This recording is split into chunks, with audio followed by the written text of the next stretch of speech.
stock exchange. We hear people talking about the London Stock Exchange. That's people in Zimbabwe. How do you choose which stock exchange to invest in? Now there's even the Victoria Falls Stock Exchange. So how does one choose which stock exchange, or is there such thing? No, it's not really about choosing which stock exchange to invest on, but it's basically following companies which are ticking your boxes. Okay. Right. So you'll find that if I'm going for Merafe Resources, for example, in Johannesburg, South Africa, you look at its price, its book value, you look at its market price, you look at its future business prospects, you're looking at the activities they're doing on the ground. You know, simple things which can push you onto an exchange. For example, when I was on the JSE and investing on Merafe, okay, so we were coming out of COVID, and the ferrochrome prices shot up more than 300%. Wow.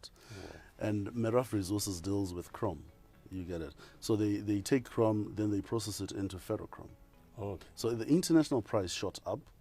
Then you'll find that the rand was weakening against the dollar. And Merafe Resources, its revenue is offshore, so it's obviously it denominated in US dollars.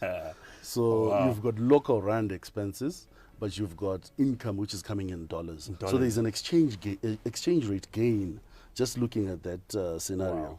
Yes. Then the South African government tabled a bill where they were to stop the export of raw chrome, which was supposed to be processed before export. And Merafe happens to be the biggest ferrochrome processor in the world. My goodness. You see? How much more odds would you need on your side? Then you see the management of Merafe Resources. They started buying into the shares. So when they buy into shares, they have to declare because they have access to the books of accounts. So when you see the managers buying into the share, you see there's a foreign exchange gain. You see the ferrochrome price shooting up.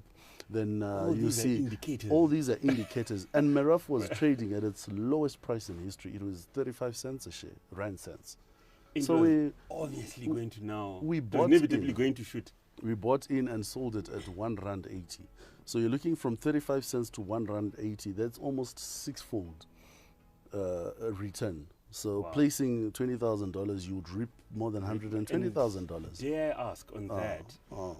So what am I looking at? Am I looking at a dividend, or am I looking at